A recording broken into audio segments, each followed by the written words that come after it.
সমস্যাটা কোন জায়গায়? সমস্যা হচ্ছে যদি আপনি বেশি খান তাহলে প্রত্যেকটা প্রোটিন ডাইজেশনের একটা বাই প্রোডাক্ট বা একটা ওয়েস্ট তৈরি হয়। কিডনি যেহেতু কাজ করছে না, যেহেতু হার্ট ঠিকমতো কাজ করছে না, ব্লাড সার্কুলেশন হচ্ছে না, কিডনি তার ক্লিনজিং করতে পারছে না, তখন এই বাই প্রোডাক্ট এসে কিডনির উপর চাপ ফেলবে, কিডনির সেলটা আরো দ্রুত ড্যামেজ হবে। আপনি যদি রিয়েল মিটটা খান, যে মিটের মধ্যে সোডিয়াম কম, যে মিটের মধ্যে স্টেরয়েড অ্যান্টিবায়োটিক কম, যে মিটের মধ্যে হেভি মেটাল কম, আপনি যদি কার্বোহাইড্রেটকে অ্যাভয়েড করেন, প্রসেস খাবার থেকে অ্যাভয়েড করেন এবং সোডিয়ামযুক্ত যে মিটগুলো যেগুলো প্রসেস করা মিট বাজারে পাওয়া যায় এগুলো যদি অ্যাভয়েড করেন, যদি পিওর গ্রাস ফেড মিটটা খান তাহলে আপনি একটু বেশি খেলেও সমস্যা হবে না। একটু অ্যাপল সাইডার ভিনেগার, একটু লেবু, আর যাদের মিনারেল ইমব্যালেন্স তারা লেবু খেতে পারবেন না, সেটা আবার খেয়াল রাখবেন। একটু আদা, লম্বা সময় ফাস্টিং করা, বারবার বা খালি পেটে কয়েকবার বেকিং সোডা খাওয়া, এই পুরো জিনিসটা ফলো করার মাধ্যমে আপনি যখন মেটাবলিজম ভালো রাখবেন, পিএইচকে ব্যালেন্স রাখবেন, ইউরেমিক টক্সিক যেটা তৈরি হবে এটা বেশি তৈরি হবে না। তো আপনি এইভাবে আপনার ওভারঅল আপনাকে হোলিস্টিকলি চিন্তা করতে হবে, শুধুমাত্র কতটুকু খাওয়া যাবে এটা ভাবনা না। আবার কিডনি খারাপ হওয়ার জন্য তো আপনার ব্লাড প্রেশার দায়ী, হার্ট খারাপ হওয়ার জন্য তো আপনার আবার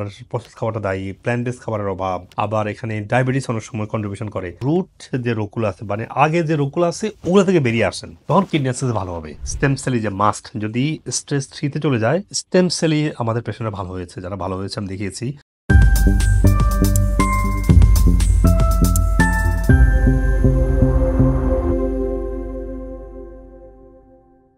আসসালামু আলাইকুম ওরহামতুল্লাহ বরকাতুহু। সুপ্রিয় ভাই বোনরা, যাদের হার্টের সমস্যা বা কার্ডিওভাস্কুলার অন্য কোনো ডিজিজ, স্পেসিফিকলি যাদের কিডনির সমস্যা বা ক্রনিক কিডনি ডিজিজটা স্টেজ 4, স্টেজ 5 অথবা ডায়ালাইসিস, এই পর্যায়ে আসলে আপনাদেরকে সব ধরনের মাংসের খাবার, মিটগুলো স্পেশালি রেড মিটটা আপনাদেরকে খুবই কেয়ারফুলি খেতে হবে। তো একটা গবেষণা থেকে আমি দেখেই বলছি কতটুকু খাওয়া যাবে, কাজের জন্য একটু ফ্লেক্সিবল হবে, বা কোন কোন কাজ করলে একটু বেশি মাংস খেলেও সমস্যা হবে না, সেটা আমি তুলে ধরছি ইনশাআল্লাহ।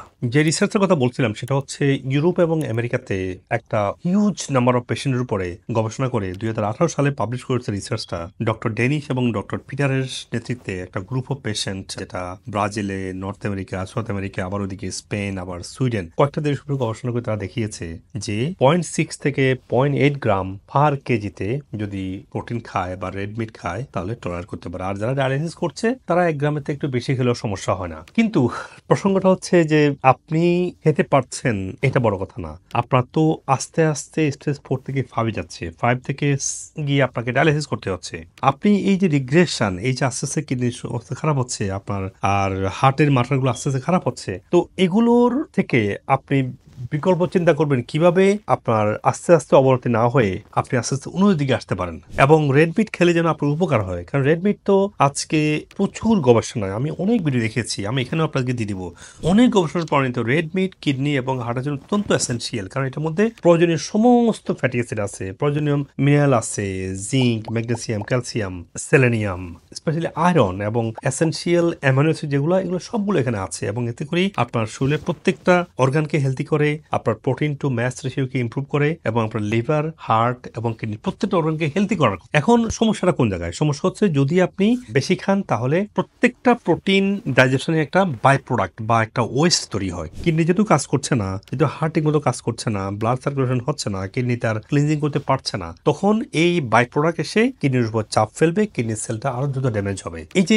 ইউরেমিক টক্সিক যেটা বলা হচ্ছে, যেটা এসে এই ধরনের কিডনির উপর লোড বাড়াচ্ছে, আপনি যদি মেটাবলিজমকে ভালো করতে পারেন, আপনি যদি রিয়েল মিটটা খান, যে মিটের মধ্যে সোডিয়াম কম, যে মিটের মধ্যে স্টেরয়েড অ্যান্টিবায়োটিক কম, যে মিটের মধ্যে হেভি মেটাল কম, আপনি যদি কার্বোহাইড্রেটকে অ্যাভয়েড করেন, প্রসেস খাবার থেকে অ্যাভয়েড করেন, এবং সোডিয়ামযুক্ত যে মিটগুলো যেগুলো প্রসেস করা মিট বাজারে পাওয়া যায় এগুলো যদি অ্যাভয়েড করেন, যদি পিওর গ্রাস ফেড মিটটা খান তাহলে আপনি একটু বেশি খেলেও সমস্যা হবে না। কিন্তু মনে রাখবেন, শুধু এটা করলে হবে না। আমাদের পেশেন্টদের সাকসেস আপনারা দেখেছেন, কিডনি স্টেজ 3, 4 অথবা হার্ট ব্লকেজ, হার্ট অ্যাটাক করেও ওপেন হার্ট সার্জারি ছাড়া ভালো আছে। তারা কি করছে? তারা হেলদি মিট খেয়েছে এবং মেটাবলিজমটাকে ইমপ্রুভ করেছে। মিট খাওয়া বন্ধ করে রিসার্চে যা বলছে যদি এটা ফলো করে চলতে থাকেন, আপনার তো আস্তে আস্তে আরো অবনতি হবে। কিন্তু আপনাকে ইমপ্রুভ করার মতো যে আর্টিকেলগুলো আছে, নিউ ইংল্যান্ড জার্নাল অফ মেডিসিনের যে আর্টিকেলগুলো আছে, আপনারা এগুলো একটু দেখেন। আপনি তখন বুঝতে পারবেন যে যদি আপনি রেড মিট খান, একটু বেশিও খান, আপনি প্ল্যান্ট বেস খাবার খান, আবার স্টেজ 5 চলে গেলে যদি মিনারেলটা ইমব্যালেন্স হয়, আবার শাক সবজির ক্ষেত্রে একটু রেস্ট্রিকশন চলে আসবে, কারণ আপনার এখানে মিনারেলটা ইমব্যালেন্স হবে, ফসফরাসটা আছে অনেক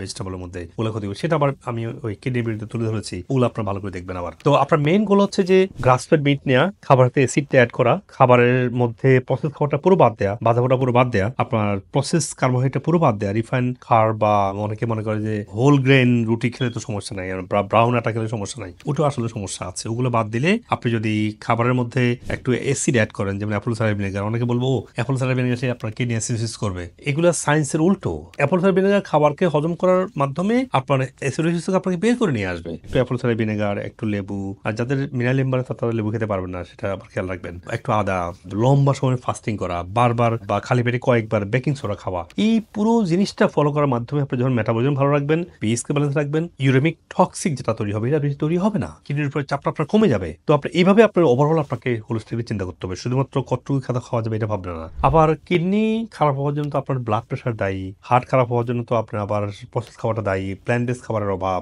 আবার এখানে ডায়াবেটিস অনেক সময় কন্ট্রিবিউশন করে। রুট যে রোগগুলো আছে, মানে আগে যে রোগগুলো আছে ওগুলো থেকে বেরিয়ে আসেন, তখন কিডনি অ্যাক্সেস ভালো হবে। অফকোর্স কিডনির জন্য অনেক সাপ্লিমেন্ট লাগে, যেটা আমি অনেক বেরিয়ে দেখেছি। স্টেম সেল যে মাস্ট, যদি স্ট্রেস 3 চলে যায়, স্টেম সেলই আমাদের পেশেন্টরা ভালো হয়েছে, যারা ভালো হয়েছে আমি দেখিয়েছি আলহামদুলিল্লাহ। স্ট্রেস 3 থেকে আমাদের সব পেশেন্ট ভালো গেছে। আমি একটা পেশেন্টকে দেখলাম ওই দিন, যেখানে স্ট্রেস 3 থেকে এখন ইজিএফআরটা 70 চলে আসছে। তো they are coming back to normal. Stem সেলটা এখানে মাস্ট। স্টেম সেল থেরাপি নিয়ে ভিডিওগুলো দেখবেন কিডনির উপরে, কিন্তু তার আগে হচ্ছে যে আপনাকে প্রোটিন কমাইতে হবে ইনস্ট্যান্টলি যদি দেখা যায় কিডনি অবস্থা খুবই খারাপ। আর এর পাশাপাশি আমি যেগুলো বলছি, মেটাবলিজমকে সাপোর্ট দেওয়া, পিএইচটাকে ব্যালেন্সে রাখা, কিডনি সাপোর্ট সাপ্লিমেন্টগুলো, এবং যে রোগ থেকে কিডনি সমস্যা হয়েছে ওইগুলো সাপোর্ট দেওয়ার মাধ্যমে আপনি আস্তে আস্তে কিডনি রোগ থেকে বেরোতে পারবেন। তবে হ্যাঁ, টেম্পোরারি প্রোটিনটা কম খাবেন, যদি প্রপার নিয়ম মেনে খান, যেটা আমি একটু আগে বললাম যে খাবারের হজমের সাপোর্ট দেওয়া, কার্বোহাইড্রেটকে অ্যাভয়েড করা, এবং প্রসেস খাবারটাকে পুরোপুরি বাদ দেওয়া। খাবারটা হজম করার জন্য যে ভিডিওগুলো আছে এগুলো দেখবেন, ভালো করে চিবিয়ে খাওয়া এবং লম্বা সময় ফাস্টিং করা, পিএইচ ব্যালেন্সে রাখা, বেকিং সোডা খাবার